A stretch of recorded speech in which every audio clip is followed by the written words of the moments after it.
Okay, this is my old used oil stove. Binago ko lang ang design. Dati dito sa mataas yung kwan, tapos pabulusok yung kwan niya, yung lagay ng oil. Tapos pinaiksihan ko to. Ito ay kwan na 8 months old na itong burner na to. Pero yung to binago ko na to, magti 3 months na. Yan, binago ko siya.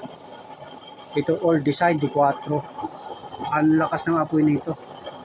Kaya bibihira kong nilulutuan. Ayan. Blue na blue. Napakalakas ang apoy.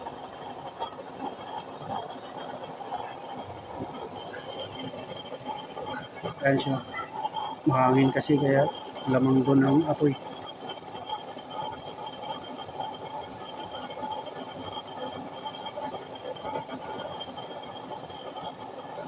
Ay, tingnan natin. Ayan siya.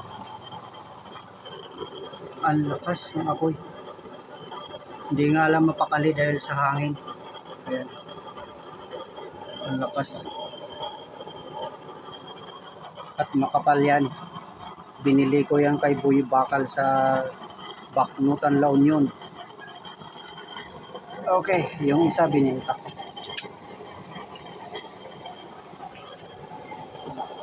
Ayan siya.